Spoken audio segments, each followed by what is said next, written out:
But I really don't have any regrets. I really don't. I've lived exactly how I've wanted to. I've tried my hardest every single time. I didn't win the matches that maybe I should have always won, but I really gave it my all. So that for me is enough.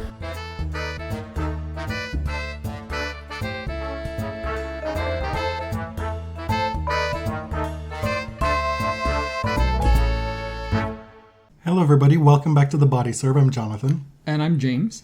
This is a special presentation again. It seems as though The Body Serve has segued semi-permanently into special presentations.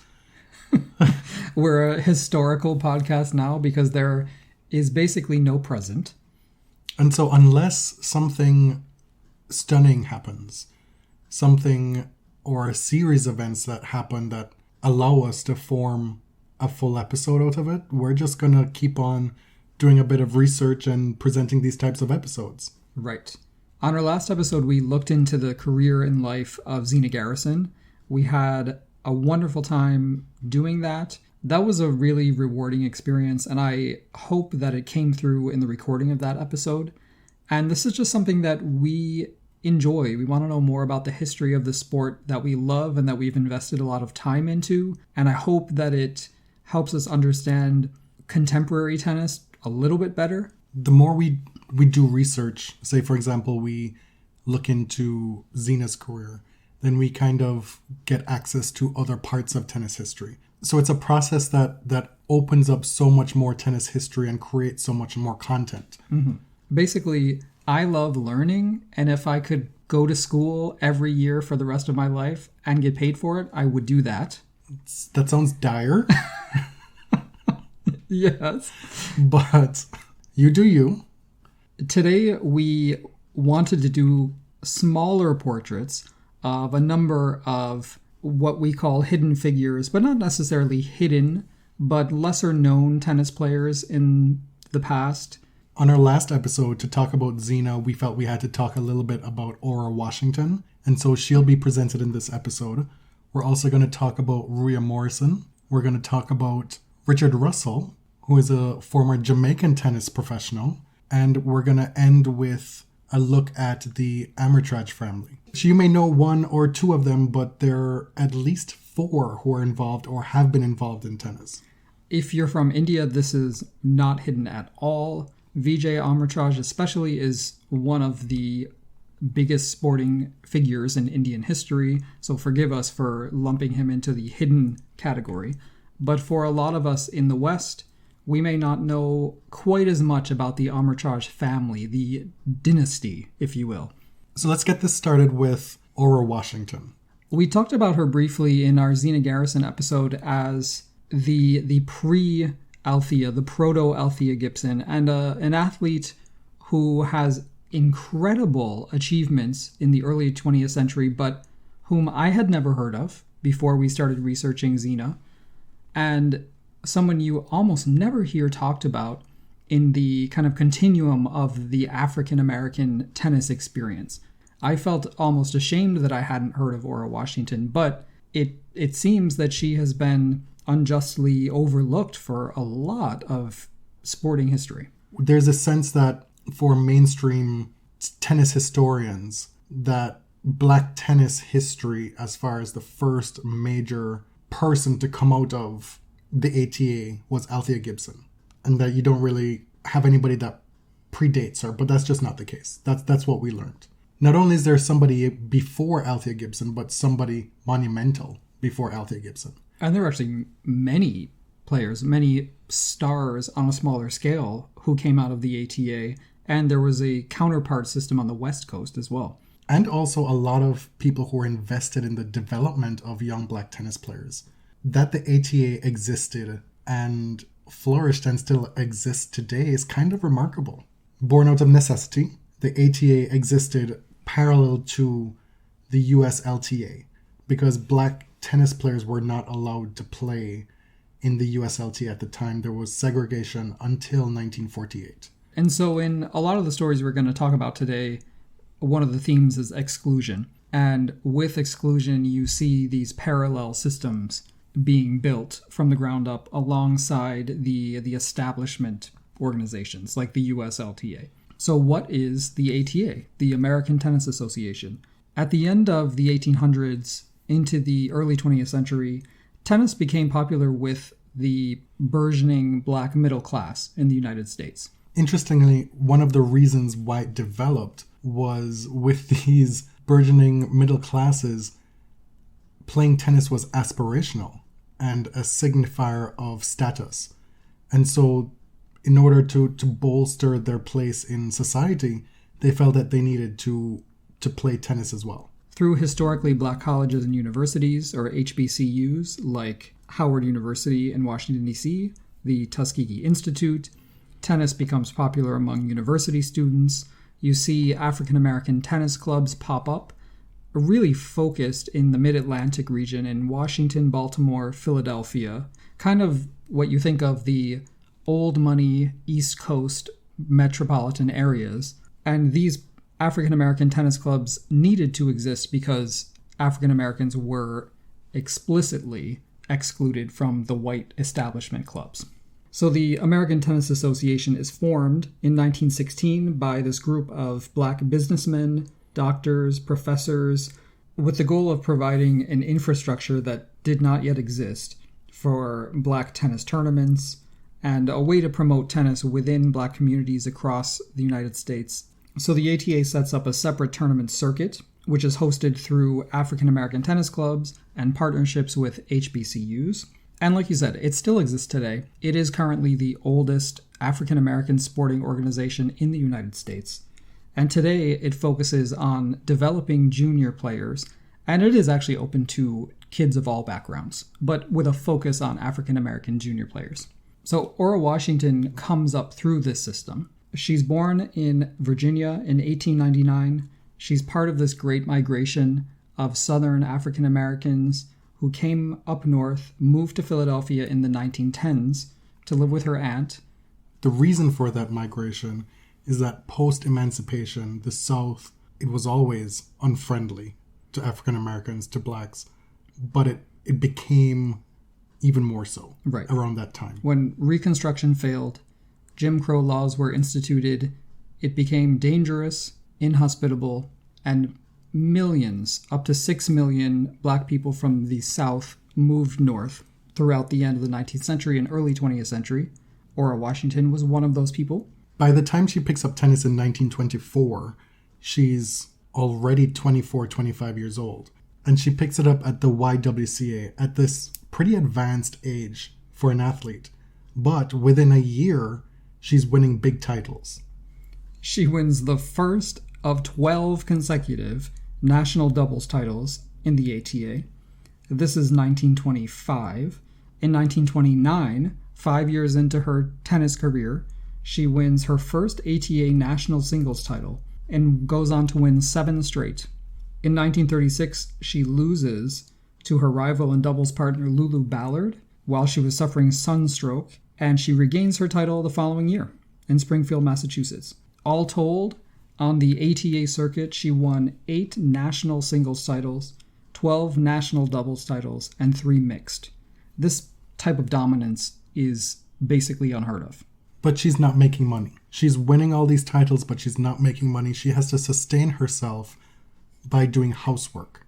Throughout her life, even during her athletic career, she supplemented her income by working as a cleaner in the homes of wealthy white folks. After this incredible run of success in the American Tennis Association, she is recognized as one of the great women athletes around. Like she has some measure of fame, even outside of the black community. She wanted to prove herself as a great champion against the greatest white champion of her day, Helen Wills Moody. Moody never accepted this challenge. Washington was not able to face any white player in any USTA events or Grand Slam events. So she never actually got a chance to see how she stacked up against the great Moody, Helen Jacobs, Suzanne Lenglen, all these superstars of that day. Interestingly, Don Budge did play against the best African-American male player of his day. So in 1940, this is a few years removed from Don Budge's Grand Slam. He is the world's best player. He plays this exhibition match at the Cosmopolitan Tennis Club in Harlem, New York. 2,000 spectators. It was this huge media event. And he plays Jimmy McDaniel, who was the best black male player alive at that time. Budge won easily, but he told the press afterward that McDaniel would probably rank among the top 10 or so of the best white male tennis players in the world, and that with some practice and with getting used to playing that circuit, he could probably beat all of them. I wonder what the motivation for Helen Wills Moody would have been to play Ora Washington at that time. Because money wouldn't have been a motivating factor, because she couldn't. By the time Don Budge would have played that match, he had already gone pro. Exactly. Yeah. So he could be enticed by sums of money to do it. Ora and Helen Wills Moody, they were both amateurs at that time. And so the prospect of setting up this exhibition for money just wasn't on. The real issue there was to get these two women to play each other outside of, let's just play each other for fun and see what happens, was to have some kind of integration or acknowledgement of the ATA by the USLTA. Right. In saying all that, I'm just trying to interrogate this whole bit of, well, Helen Wills Moody said, no, I didn't want to do it. I just feel like there was a lot more to consider. Right, and we don't know the circumstances around that. Like, why did she say no? Was there an opportunity to play? Were any sponsors interested? And we know that even among amateurs, there were occasionally these opportunities for like under-the-table money-making, which happened more so on the men's side. But I want to know more about that, because clearly Helen Wills Moody would have had a lot to lose by playing Ora Washington, even if she won. For her, what was the cost-benefit going on? This is also in the context of an extremely racist and exclusionary society in 1930s United States. So this is not an excuse for anyone. You have to keep in mind as well that during this time, starting with Jack Johnson in the early 1900s and Jesse Owens at the Berlin Games in 36, there is this building history of sport being used to make great proclamations for the worth of the black or the white race with respect to each other. Hitler wanted Owens beaten at the 36 Games because he could not stomach a black man winning in Nazi Germany, right? On the other hand, the United States has used the illusion of civil equality to act as a propaganda tool internationally. Yes. Right? The Soviet Union has done the same thing to embarrass the United States as this place of inequality. Owens was a pawn on both sides of the pawn. Yeah. And so there's a lot at stake, too, in this kind of match. Helen Wills Moody making a statement for the supremacy of white people, and similarly, Ora Washington being an inspiration and a symbol of black achievement and self-worth in that type of scenario. Right. So the two of them playing would not have been, in any circumstance, simply about the tennis match. And so we'll never know. We'll never know how Ora Washington would have competed against the best tennis players of her day. If she was the best tennis player of her day, we have no idea. In 1931, though, she's in the midst of this dominance of tennis, which has not stopped, and she decides to start playing basketball. First, she plays for the Germantown Hornets, which is centered at the Germantown YWCA in Philadelphia. She becomes the center for the Philadelphia Tribune, which is sponsored by this major African-American newspaper. They're called the Tribune Girls or the News Girls. And according to Arthur Ashe, the Tribune was Black America's first premier female sports team. Throughout the 1930s, this team loses only 6 games. Ora Washington is the center, frequently the highest scorer. She manages to dominate 2 sports literally at the same time, while still being a maid to make money on the side. Right. I learned something interesting about basketball at the time. In the 1930s, in that era, women's basketball played a really different setup. There were 6 players, but they had 3 players who played only on offense when the team had possession of the ball, and 3 different players would play on defense. And the idea was that women were frail. They wanted to minimize strain, that women didn't have a lot of stamina to last on both offense and defense throughout an entire game. And the Tribune played this style, and they also played what we know of now as the modern style, the same players playing both offense and defense. So they switched it up. The Tribune, this is great. So they were known in their day for going hard. They were probably, by the standards of that day, playing a little dirty, playing a little bit rough, but this was their reputation. And as the center, Ora Washington, that's kind of her job. The enforcer. Right. Ora Washington's career takes place at a very unique time in American cultural history, where professional sport or just organized sport is starting to really take off in a public way. And for women, it wasn't just about you playing the game. It was about how you presented yourself. You could only do so much. You could only exert yourself so much. You still had to preserve your femininity. You still had to make yourself palatable to men. Women's sport very much existed tenfold under the male gaze back then. Right. There were some weird Victorian ideas and almost like ideas that spring from psychoanalysis that said that women, if they exerted themselves too much in sport, it could make them sexually insatiable or even damage their reproductive organs. So there was this consideration, like in basketball playing, only 3 players at a time. And this reminded me of A League of Their Own. There was such a focus on how the female baseball players looked and presented themselves. They went to finishing school, all that. Washington was not really the paragon. She wore shorts. She was, not many tennis players wore shorts at that time. She was rough. She was physical and not super interested in living that feminine ideal. Her contemporaries were worried that her dominance in tennis would discourage more people from playing tennis, and that her opponents were too scared to come on court with her. And so they were beaten before they took the court. We've heard this with so many dominant athletes.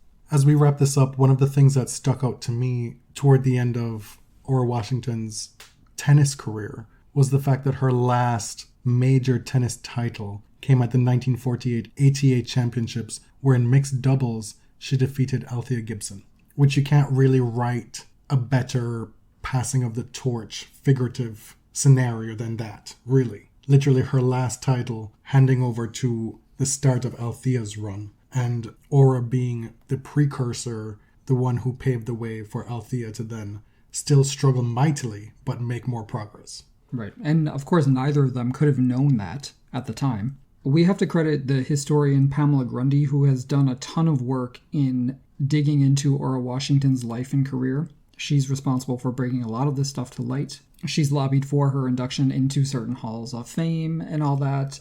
So at this point, Washington is a member of the Women's Basketball Hall of Fame, the Naismith Basketball Hall of Fame in 2018, but is not in the International Tennis Hall of Fame in Newport. At the end of her life, Ora Washington lived a fairly obscure life, so much so that when she was inducted into the Black Athletes Hall of Fame in 1975, the New York Times reported that the seat reserved for her on the dais the night of the induction ceremonies was empty, and Miss Washington's whereabouts remain a mystery. This was after she had already died. This was 4 years after her death, and this Hall of Fame and the New York Times didn't know that. Another parallel between Ora Washington and Althea Gibson is that they both played multiple sports at a high level. Ora playing tennis and basketball, and Althea playing tennis. And then when she was unable to make enough money to sustain a living in tennis, she segued into all kinds of other things, including professional golf. She tried her hand at singing, being a professional singer. And so one of the overarching narratives of being a Black woman athlete in the early to mid 20th century in America is that unless you had somebody backing you financially, which these two women didn't, in order to make your own way, you had to improvise. The next player that we want to talk about is Richard Russell from Jamaica.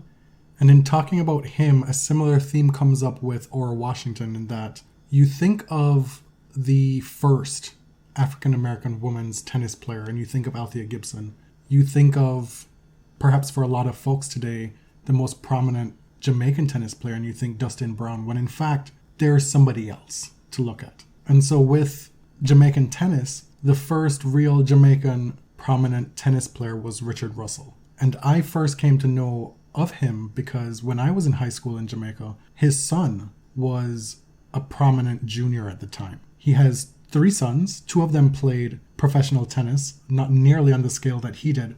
But when I was in high school, his son Ryan Russell was on the junior circuit. He made the semi-finals of Junior Wimbledon in doubles. But his father first struck out on the international tennis circuit in the mid-1960s. In fact, Richard Russell was the only Jamaican to qualify for and win matches at all Grand Slam championships. He never made it past the second round. He owned a 14-28 win-loss record on the ATP Tour. Keep in mind that that accounts for his matches in the Open era. So he had more success between 1966 and 1968, but that's not really accounted for in his official statistics on the ATP Tour. Among the players that Richard Russell beat in his career, he scored a win over Sherwood Stewart in 1971 at a tournament in North Carolina. If you recall, Sherwood Stewart comes up in our previous episode on Zina Garrison, where he partnered Zina to mixed doubles titles at the 1987 Australian Open and the 1988 Wimbledon. He also made further slam finals with Zina as well as Laura McNeil during that time. If you do any reading on Richard Russell, one of the things that you'll come across is that he beat Arthur Ashe. Folks will just, throw that out there. But what really happened was in 1966, alongside Lance Lumsden, playing in Davis Cup for the Caribbean Commonwealth, that pair beat Arthur Ashe and the United States team in a doubles rubber. Russell also played the likes of Pancho Gonzalez. There are all these tournaments that happen in Jamaica during that time. And you have the likes of Pancho Gonzalez playing in Jamaica and beating Richard Russell.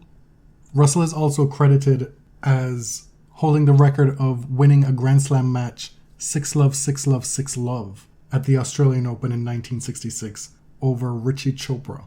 In telling the story of Richard Russell, you get to learn that tennis does have a bit of a history in Jamaica as well. And in 1975, Russell participated in the first ever Nations Cup, which would go on to be known as the World Team Cup from 1978 to 2012. It was held that first time in Jamaica, and then subsequently from 78 to 2012, it was held in Dusseldorf, Germany. Arthur Ashe played in that tournament and went on to win the title alongside Roscoe Tanner. From Russell qualifying for Wimbledon and playing all these Grand Slams in the mid-1960s, right up until 1975 with the Nations Cup, you have this decade where tennis is taking root and really starting to thrive in Jamaica. And I don't know what the answer is, but it seemed to fall away after that. As to how Richard Russell got into tennis, it was purely happenstance. He tells a story that he was originally a cricketer at Kingston College in Jamaica, which was a high school. I played against Kingston College many times in cricket. Richard Russell said that he played at all levels of cricket in high school. He played for the under-14 team, he played for the Colts team, which was the under-16 team. Then he also played the Sunlight Cup, which was the 18 and under. And for high school cricketers in Jamaica, you can pretty much play all three at the same time if you're good enough and age eligible. So for example, if you're 13 years old and you're good enough, you can play at the Colts level, you can play at the Sunlight Cup level, which is what Richard Russell did. He was good enough as a cricketer that he was the youngest high school cricketer at the time to play Sunlight Cup cricket, which was the 18 and under team. And while that was happening, he was training on the field after school, and the tennis coach comes over and, according to him, just plucks 3 or 4 guys at random, or, finding who would be willing to help him out because he needed to field a tennis team to compete at some high school tournament in 2 weeks. And so Richard Russell is picked to be one of these guys, learns the game, and within a year, he's a national champion. And at that time, his father kind of steers him in the direction of becoming a tennis player because he sees that as an easier route to becoming a professional athlete, which was interesting for me because at that time, West Indies cricket was huge. And the prospect of becoming a professional cricket player, I imagine, would have been on the forefront of any young athlete's mind in Jamaica, much more so than becoming a tennis player. Right. West Indies cricket would have been very competitive to break into, but tennis at that time, pre-Open era, was not a huge money-making sport, and there weren't really any black male superstars to point to say, well, I'm going to be like that guy and break through. True, but at the same time, there really wasn't any money to be made from playing professional cricket at the time. There was no T20 cricket, there was no one-day cricket. The story of international cricket at that time was test match cricket and of playing for country and national pride. So I don't think anybody really conceived of playing for the West Indies as a means of getting rich. But I do think that perhaps Richard Russell's father saw tennis as perhaps a more lucrative option if Richard were good enough. According to Richard Russell, he said, "My father apparently read in those days that all the top Australian players learned to play against the garage wall at their house. So my father had me 7 days a week, half an hour against the wall, and then I became the youngest national champion of Jamaica by 16. And that started the whole thing. My father picked up the phone, called Australia, asked about the great Harry Hopman. He didn't know him at all, and he got a hold of him and said, 'My son has just become the youngest national champion of Jamaica and I don't know what to do with him.' And Harry Hopman said, 'Put him on a plane and send him to me,' and off I went." That was the start of my whole development, spending a year with Harry Hopman in Australia. And those are quotes given to blacktennispros.com. I mentioned Lance Lumsden before as Richard Russell's partner at the 1966 Davis Cup. Interestingly, Lance Lumsden also hailed from Kingston College. They went to the same high school. Lumsden was a few years older than Russell, and he too made his way onto the Grand Slam tennis circuit. Lance Lumsden's claim to fame as a tennis player is that at the very first professional Grand Slam in the Open era, at the French Open in 1968, Lance Lumsden draws Rod Laver in the first round, the number one seed, and loses to him in straight sets. This is a very interesting time for a lot of reasons. Richard Russell was 17 when Jamaica declared independence in 1962. He's playing in the Caribbean and the United States. The U.S. is near exploding with civil unrest, with the civil rights movement, anti-war movement. He becomes good friends with Arthur Ashe, who is really in the whole stew of all of this. It makes sense that Richard Russell and Arthur Ashe would become friends. I imagine for a black tennis player on the tennis circuit in the mid-1960s, for those reasons that you just stated, would be a very lonely place for a black man. It's the story of black players in tennis is often framed around this idea of isolation in a lily white sport, of this double oppression, where not only are you oppressed in regular society, but you also are ostracized within the tennis community as well. And so they develop this friendship under these circumstances. But what's interesting to me is that Richard Russell's experience would have been a little bit different, because he was playing tennis in the Caribbean where it's majority black population. His initiation into tennis isn't the same as what Arthur Ashe's was. And when he goes to play tennis in the United States, he's treated a little bit differently or better because he is Jamaican and not African American. And keep in mind too that Richard Russell is playing very sporadically in the United States. So his having to deal with the racial unrest in America is something that he can dip in and out of. He's going back home to Jamaica, where he has none of those things to deal with, whereas this is real life all the time for Arthur Ashe. Right. He tells his story that I played in Pensacola, Florida once. I didn't know that they had an emergency board meeting to decide whether for me to be able to play or not to play. They decided that I'm not an American, I'm Jamaican, and these are the grounds on which they allowed me to play. And he goes on to say that it would have been a totally different scenario for Arthur Ashe.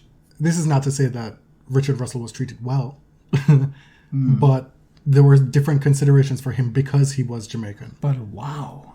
Imagine the whole swirling mess of racism and classism that exists in that story. That because he was a black person, but not of African American descent, he was given special dispensation to play in this tournament that would normally discriminate against someone who looks like him, which gives you insight into how fallacious the idea of race is. That racism is extremely real, but race is a concept. We may look back on Richard Russell's career and think, or be tempted to think that, well, wow, this guy didn't really do that much. But for him, and if you listen to him talk about it now, it's a source of great pride that a Jamaican in 1966 could have traveled to England, qualified, and then played at Wimbledon. And then to have his son play at Wimbledon as well, being 2 points away from making the junior Wimbledon doubles final. These are the legacies that tennis federations can build off of. These firsts, they don't always happen to be the ones who achieve the most, but they are the ones who made those initial forays to then make things possible for other people. Unfortunately, the development of tennis in Jamaica has stalled significantly since then. Richard Russell is currently one of the big players still involved in tennis in Jamaica. He has his own academy, the RTA, the Russell Tennis Academy, that's run by himself and his sons. And the Jamaican Tennis Federation still relies heavily on Richard Russell. His academy has a contract with the Jamaican Federation to choose Jamaica's Davis Cup players currently. They train at his academy, and then him along with a board choose who are the players that will go on to represent Jamaica in Davis Cup. And it seems in modern tennis, if you're from a smaller country, the only way for the National Federation to really break out and raise a lot of money is if it births a superstar. And it's really difficult to create a superstar without that infrastructure in place, without that money to support that person. So you need like a supreme talent, basically, an accident of nature. The ITF gives money to national federations around the world, but it's discouraging that a country like Jamaica or Ecuador or, pick any, quote, smaller country in the world, that tennis federation is going to have a really difficult time raising a lot of funds if it doesn't have a big tournament in its country, if it doesn't host Davis Cup, if it hasn't had a really famous player come out of the country. Right, and one of the ways that Jamaica has tried to improve their standing is to acquire a bigger tournament. I read that they've tried to get an ATP Challenger.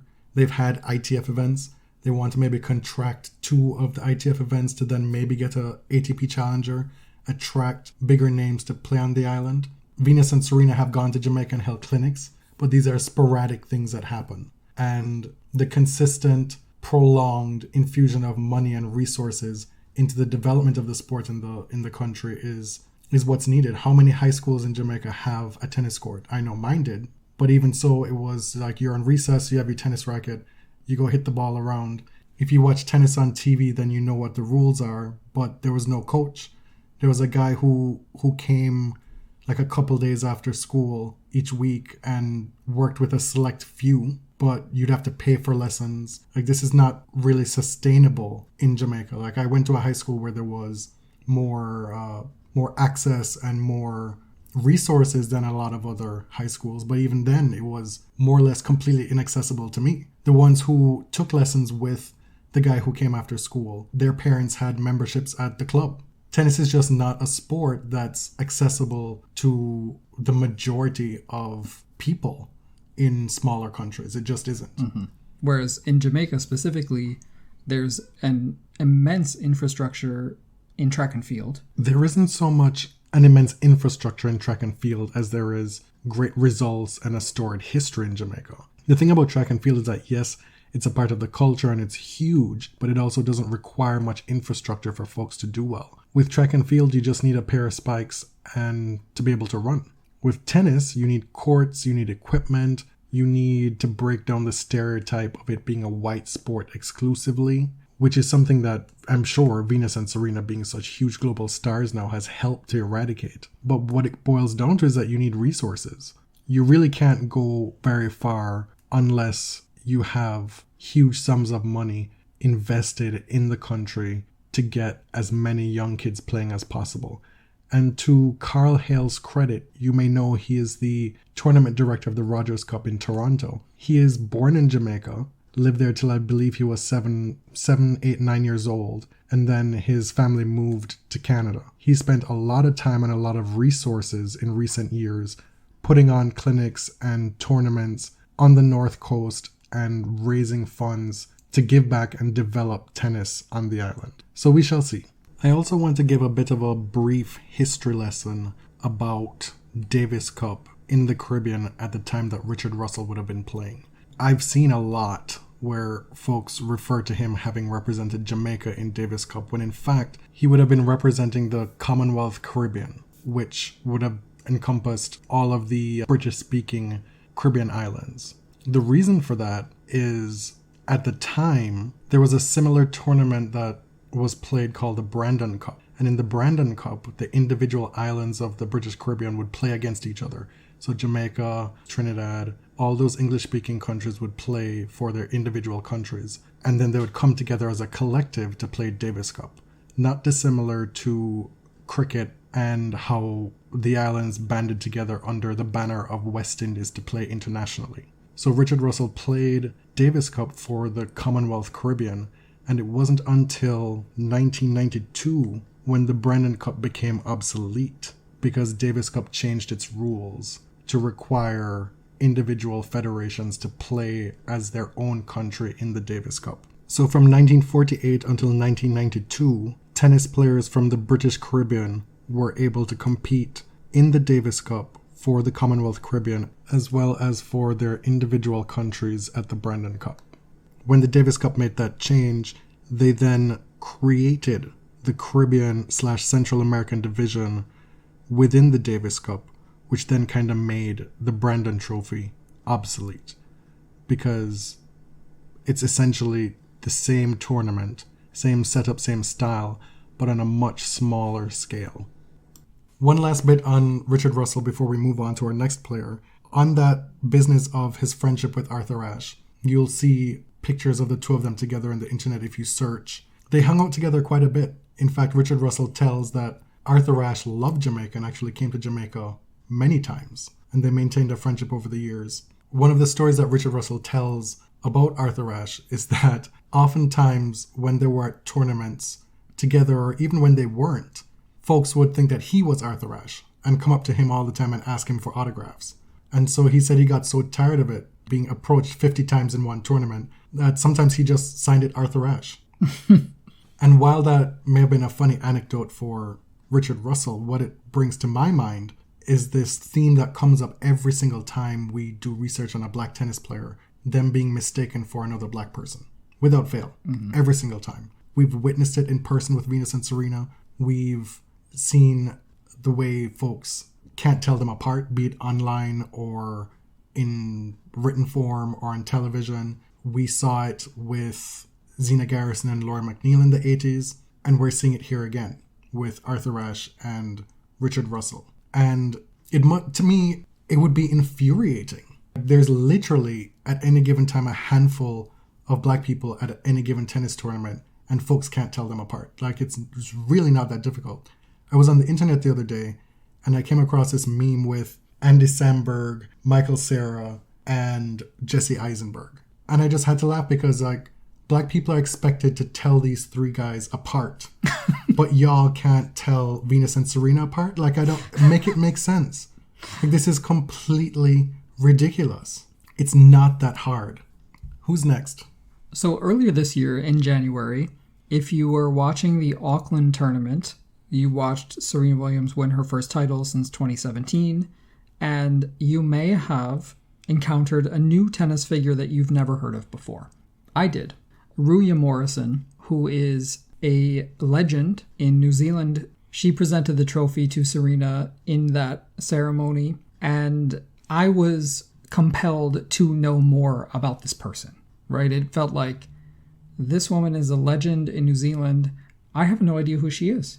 All I know is that she beat Margaret Court at the Auckland tournament way back, I think in 1960. The seeds of this episode started with that moment, because right after that, I went and opened a Google document and put her name down and said, we're going to do an episode where we talk about lesser known players in tennis history. And for like a few months, we had nobody to add to that until we had to really get to doing some research to create content. But this episode starts with Ruia Morrison. Right. So she is an indigenous Maori woman. She was born in Te Kotu, New Zealand. She came up, tennis was actually very popular amongst Maori communities. She started playing and she begins to dominate the Maori tennis tournaments. There were, as we saw in the United States, there was a separate structure between Maori tennis tournaments and the white New Zealand Lawn Tennis Association tournament structure. And there wasn't really overlap. So she begins to dominate the Maori community, then the white tennis players. She wins all those. She goes to Auckland, beats basically every woman who's playing tennis in New Zealand. And it's kind of like, what's next? This is the mid to late 1950s. what is next for a woman tennis player from the South Pacific who is not white, and her community rallies. The umpire and educator John YTT starts this fundraising campaign, puts on a concert, and the community raises £2,000 for her to travel to Wimbledon. Which at the time would have been good for multiple trips, which she ended up making 4 trips total to Wimbledon. The New Zealand Lawn Tennis Association offered this token £25 after the money had already been raised, and the Maori community said, you know what, we're good. Thanks, love, but we have enough money to send her. You didn't really offer a lot of support before. And Ruia said, I didn't know where Wimbledon was. I didn't want to go. She wanted to stay home. But alas, she went. This is 1957. She plays Wimbledon 4 times. In that very first appearance in 1957, she reached the round of 16. She made lifelong friends with this tennis player, Elizabeth Betty Pratt, who was the number 4 seed at the time. She lost to her in the round of 16 in 1957. And later on, Pratt invited her, along with Althea Gibson and Maria Bueno, to play a tournament that Pratt owned in where else but Montego Bay, Jamaica. And she also played a tournament in San Juan, Puerto Rico. With that first trip to Wimbledon, she became the first Maori person, male or female, to play at Wimbledon. She became the first New Zealand woman to play at Wimbledon, and just put together this quiet but stunning career in New Zealand and Australia, and playing Grand Slams. Throughout her career, which was a very short career, she won the New Zealand national singles title 6 times, the doubles title 7 times. I mentioned earlier that she played Margaret Court in Auckland in 1960, beating her for the title. She also won Auckland the previous year in 1959. She was appointed member of the Order of the British Empire, which is the MBE, in 1960. She says that, my greatest achievement in tennis was to witness all my mentors. Whatever they saw in me came to fruition for me. She comes across as somebody who was incredibly humble and somebody who was just happy to be there. Not in a bad way. Not to say that she didn't have ambition or drive, but she had different goals for herself. She was very much happy to be at home with her people and didn't really care for traveling the globe chasing tennis tournaments. You have to keep in mind at this time too, this is pre-open era, and so there's not much money to be made. She already struggled to come up with these funds to go to Wimbledon the first time. Folks at the time were so impressed by Ruia Morrison at that Wimbledon, making the round of 16. And they were asked, well, in the absence of having actual rankings right now, how would you place her in terms of women's tennis right now? And they said, well, if she continues on the tour, plays some more tournaments, she's easily one of the top 10 players in the world. But of course, that didn't come to fruition because after spending 3 weeks in England for that first Wimbledon, she was so anxious to get home that she forewent all of that. Right. And, she played tournaments in English. She played the English hard courts. She played Wimbledon 4 times. She reached the round of 16 twice. She played in Australia, New Zealand. So she had a career, but it seemed like she was content living in New Zealand. This is where she felt at home. And she spent a lot of her life teaching tennis. She was content with that life as well because she had carved out this community where she felt comfortable within Maori tennis, which was separate from New Zealand tennis at the time.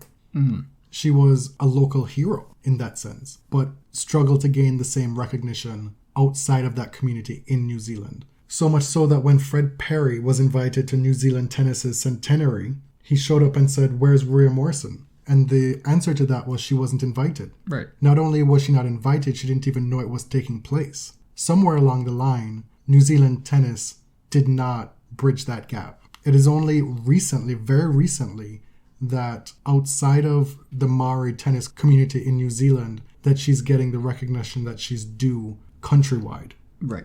This woman was born in 1936. She's over 80 years old. And I guess it's better late than never that she's finally getting her due to a lot of work from people in her community. At the trophy presentation this year in Auckland, Ruia Morrison presented Serena Williams with a Maori cloak, which is known as the karawai. It's made by Maori weavers, and from now on, the Ruia Morrison karawai will be presented to all women's champions at the ASB Classic. And I learned that I liked this little tidbit, is that it was designed to fit Ruia Morrison, who is small, right? She's 5 foot something. She's 5 foot not much. Right. So the cloak, it was placed on Serena Williams' shoulders, and it's short. But it was made as a tribute to Morrison because she is small. And at this tournament, she was finally feted as this great legend of New Zealand tennis, and finally given her due at, the age of 83? She said, "The humility, it hit me right here. To think that I would be worthy of anything like this happening. For someone who just wanted to sit on the court and hit a ball, not to win and not to lose, but just to sit there and enjoy the game." In bringing a bigger focus to Ruia Morrison's story, one of our goals, and I guess you can say it's been an ethos of the show while we're in quarantine in telling these stories, is that we want folks to get their due while they're still here. For more people to know about them while you can still let them know about it. Right. Unfortunately, one of the common threads in all of these stories is that being the first means that you're often overlooked later on. Althea Gibson, while we're saying now that she wasn't the first, she was one of the first along with Ora Washington, and they were both largely forgotten at the end of their lives. Ruia Morrison was the first. She disappeared into the annals of New Zealand tennis history for decades. Right. And to be the first, in a lot of ways, is because of injustice, right? It's because people like you were excluded purposely for many, many years. That's why you are the first. There's actually a pain and there's an injustice in breaking these barriers. With this last player profile, we're going to do a little bit of a cheat here. I know that we had said that we were presenting 4 players. We've done Ora Washington, Richard Russell, and Ruia Morrison. And officially, the person that we're going to be profiling here is Vijay Amritraj. But it's more going to be a spotlight on the Amritraj family, because so many of the Amritraj men are involved or have been involved with tennis.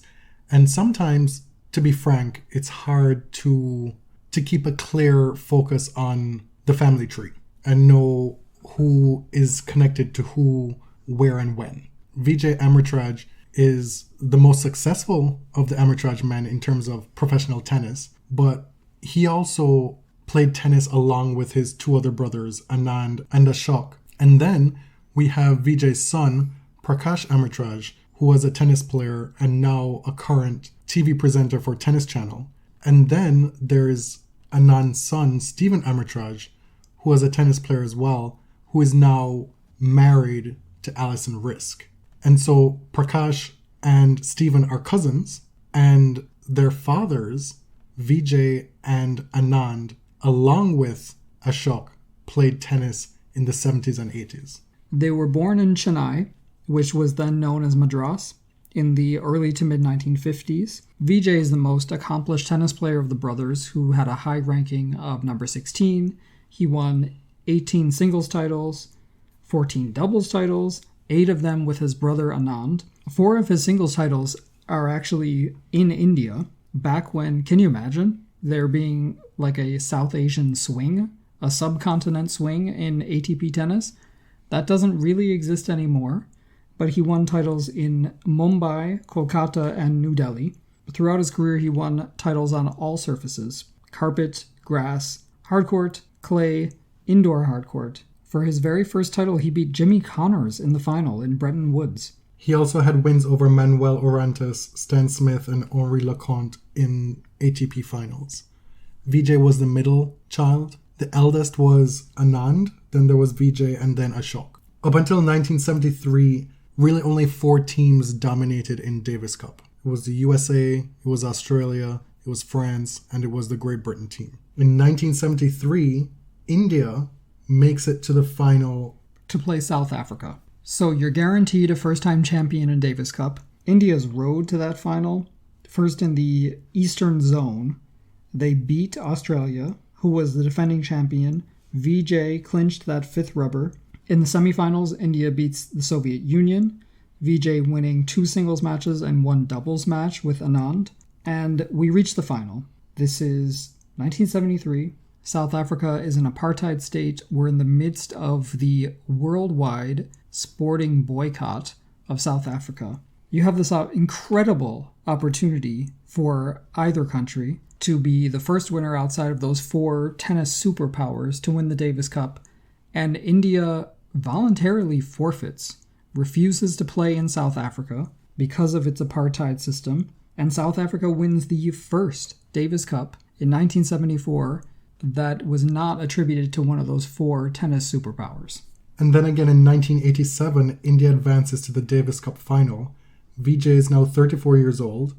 The Indian team beats Argentina, Israel, and Australia before eventually losing to Sweden 5-0 in the final. 1974 was an incredible year for the Amritraj brothers on the Grand Slam level.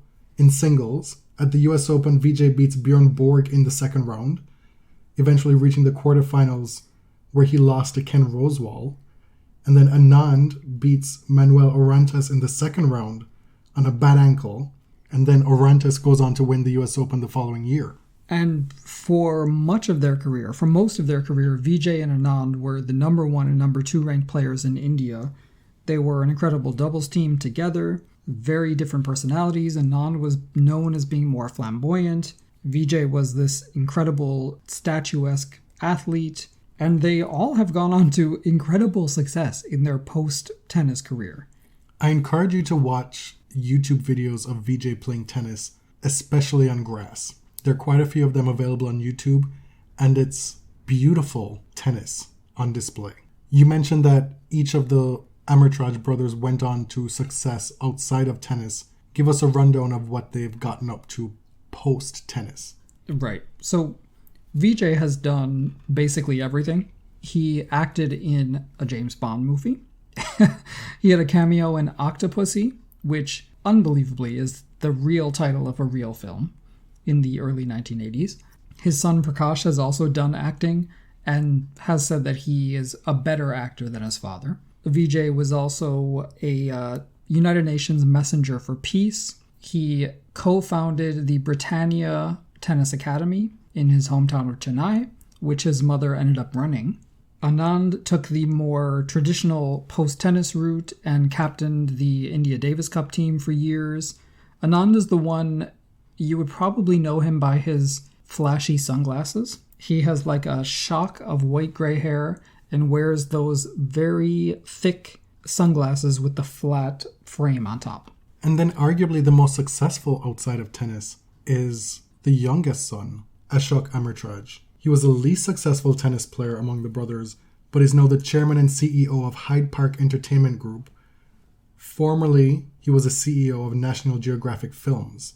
Throughout his tennis career, he was able to network and meet a lot of movie stars and directors, play tennis at their house, and he was able to parlay that into a career in film afterward. Right. He left tennis at age 26, moves to Los Angeles.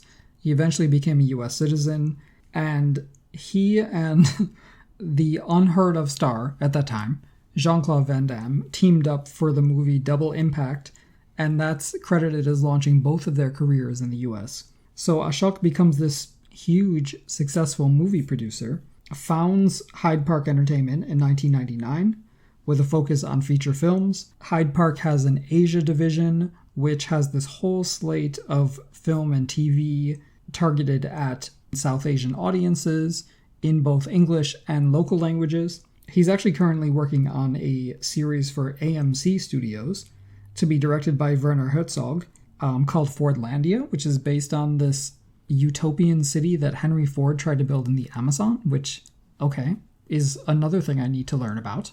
Ashok is also a UN Goodwill Ambassador with a focus on sustainable development and gender equality, and he has actually been a longtime advocate of gender equality and diversity throughout his career in Hollywood. So this is like a whole lot of stuff I did not know about the Amritraj family. And for a lot of folks, perhaps all you know is the fact that Prakash is a TV presenter, that he's friends with the Williams sisters. Right. And for a lot of folks, that's kind of like, how did that happen? We don't have the answer for that. And then also the fact that last year Alison Risk got married to Stephen Amritraj. And you're like, okay, these two dudes have the same last name. Are they brothers? Well, they're not. They're cousins. And they're part of this really dynasty of Indian tennis. What I love about this story and what is very heartwarming is that the three brothers credit their mom, Maggie Amritraj, for really helping to build their tennis career alongside their father, Robert, and being kind of their moral and their emotional support throughout their entire lives. She was also their financial support, because while they were getting their tennis career started, from a young age, she started a corrugated cardboard box company at their home. And then, once the Amritraj Tennis Academy was founded, she ran it herself. Right. And at the time of its founding, Vijay said he would only undertake this thing if his mother was going to manage it. And so she was really the face and the brains behind it for many years.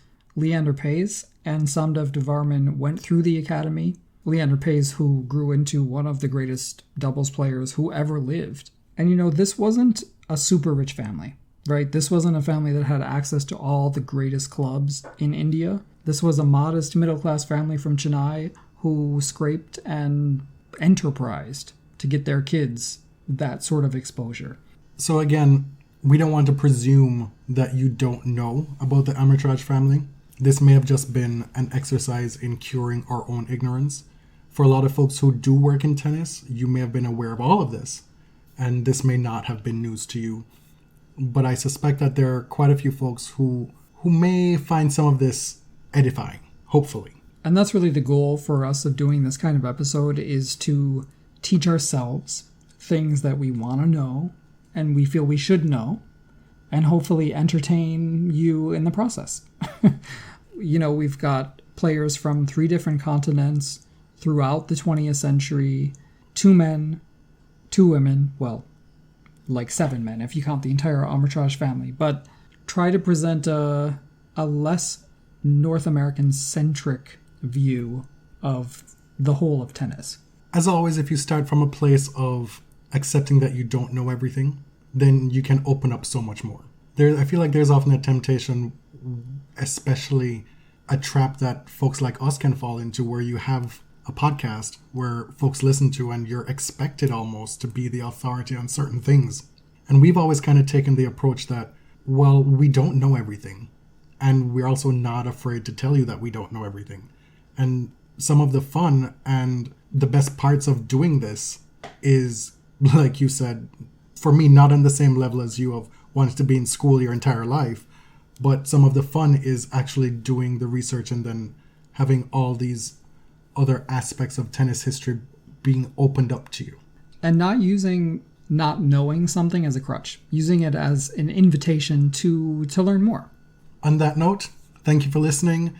Thank you for the feedback on the Xena episode. We will continue to be doing episodes that are atypical for us. Perhaps this will become the new norm. Who knows what tennis will bring in the next year, really? Mm-hmm. The deadline or the goalpost for tennis resuming keeps being pushed back further and further. So we are here, we are adjusting. And we hope that you are finding these episodes entertaining, that you're enjoying them, that you are learning new stuff like we are. And we look forward to doing more work and bringing more to you. Thanks for listening. You can find us on Instagram and Twitter at The Body Serve. I'm James at ElliotJMR on Twitter. 2 L's, 2 T's. I'm Jonathan. You can find me on Twitter at tennis_John. Till next time.